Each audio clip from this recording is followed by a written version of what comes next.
कि क्या सीटीआई करने के बाद मुझे जॉब लग ही जाएगी, यानी क्या संभावना है कि सीटीआई करने के बाद हम आसानी से एस्टेब्लिश्ड हो जाएंगे, यानी गवर्नमेंट सेक्टर की, प्राइवेट सेक्टर की जॉब आसानी से लग जाएगी। तो नमस्कार, आदाब, सत श्री अकाल, मैं हूं दिवांशु भी आपका हार्दिक स्वागत करता हूं अपने यूट्यूब चैनल गाइडलाइन हब पर। सबसे ज्यादा महत्वपूर्ण होता है कि सीटीआई होता क्या है। सीटीआई यानी क्राफ्टमैन ट्रेनिंग इंस्ट्रक्टर। आईटीआई में टीचर यानी ट्रेनिंग ऑफिसर बनने के लिए, टीचर बनने के लिए आपके पास सीटीआई का सर्टिफिकेट होना जरूरी है। जैसे कि आपका 8वीं में या प्राइमरी लेवल में अथवा ग्रेजुएशन लेवल में अलग अलग अर्हताएं रखी गई हैं। जैसे कि आप प्राइमरी में करना चाहते हैं तो आपके पास बीटीसी होना चाहिए। 6 के बाद या 6 से 8 के लिए अगर आप टीचर बनना चाहते हैं तो आपके पास बीएड होना चाहिए। अन्य उसी प्रकार अगर आप आईटीआई में टीचर बनना चाहते हैं तो आपके पास जो योग्यता होनी चाहिए वो है सीटीआई अनिवार्यता। तो लेकिन ये जरूरी नहीं है कि आप आईटीआई करके ही सीटीआई कर सकते हैं। आप डिप्लोमा करके भी सीटीआई कर सकते हैं, आप डिग्री करके, बीटेक या बीई करके भी सीटीआई कर सकते हैं। सीटीआई का जो ड्यूरेशन है वो बदल जरूर जाएगा, लेकिन काफी ऐसी संख्या होती है जो आईटीआई कंप्लीट करने के बाद में सीटीआई करते हैं। उनके मन में होता है कि मुझे आईटीआई के टीचर बनना है। तो सोचने वाली बात यह है कि सीटीआई ट्रेनिंग करने के बाद में आपकी गवर्नमेंट सेक्टर की जॉब कितनी निकलती है और कहाँ निकलती है। तो दोस्तों यह अपने मन में बिठा लीजिएगा कि सीटीआई वालों की जॉब इतनी ज्यादा या इतनी अच्छी नहीं निकलती है कि आप सीटीआई कंप्लीट करेंगे और आपको कोई न कोई संस्थान वहां पे रख लेगा।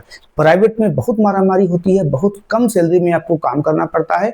लेकिन ये नहीं कहूंगा कि आप सीटीआई नहीं कीजिएगा। सीटीआई करेंगे तो पीएसयू सेक्टर की अथवा गवर्नमेंट सेक्टर की जो इंडस्ट्री होती है वहां पर, आईटीआई करने के बाद सीटीआई करेंगे तो सीटीआई में इतनी अच्छी जानकारी आपको, उसमें ट्रेड टेक्नोलॉजी और इंजीनियरिंग ड्राइंग की, पीओटी की, ऐसी जानकारी आपको दी जाती है कि अगर आप किसी भी प्रकार की पीएसयू सेक्टर की या इंडस्ट्री सेक्टर की जॉब के लिए या डीआरडीओ की, इसरो, भाभा और भी जो जितनी भी इंडस्ट्री की जॉब निकलती है गवर्नमेंट सेक्टर की या फिर पब्लिक सेक्टर की, वहां पर जो एग्जाम होता है उस एग्जाम को पास करने में आपको काफी ज्यादा आसानी होगी। मैं तो ये कहता हूं कि ज्यादातर ऐसे बच्चे होते हैं सीटीआई करने के बाद में कहीं न कहीं उनकी जॉब लग ही जाती है, क्योंकि वो एग्जाम आसानी से क्रैक कर लेते हैं। सीटीआई करना कोई घाटे का सौदा नहीं है, लेकिन अगर आपके मन में यह है कि मैं सीटीआई कर लूंगा और टीचर बन जाऊंगा, तो टीचर बनना इतना आसान नहीं है। टीचर की पहली बात तो वैकेंसी बहुत लेट में आती है, वैकेंसी आती ही नहीं है। अगर मान लिया आती भी है तो इतनी कम संख्या में आती है कि सीटीआई करने वाले बहुत ज्यादा हो गए हैं और टीचर की वैकेंसी कम आती है, तो वहां भी ये दिक्कत आती है। मान लिया आप गवर्नमेंट सेक्टर में कहीं नहीं लग पाए, प्राइवेट का रुख किया आपने, प्राइवेट में उतनी अच्छी सैलरी नहीं मिलती है। प्राइवेट में सैलरी जो मिलती है आपकी लगभग 7,000 से 10,000 तक की सैलरी ही मिलती है, तो वहां पर आपको दिक्कत आएगी। अगर 7,000 से 10,000 तक की सैलरी में कैसे खर्चा चलेगा।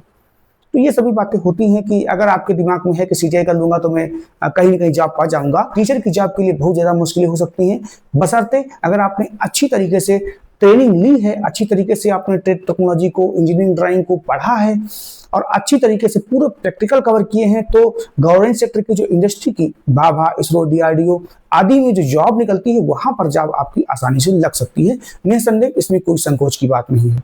फिलहाल आपको टॉपिक कवर हो चुका होगा, आपकी क्वेश्चन कवर हो चुका होगा। अब फिर से आप कमेंट कीजिएगा, किसी भी प्रकार का आपके मन में कोई भी दुविधा है तो आप कमेंट कीजिएगा, मैं उसका उत्तर 24 घंटे के अंदर ही देने का प्रयास करूंगा। मिलते हैं अगली वीडियो में, तब तक के लिए नमस्कार।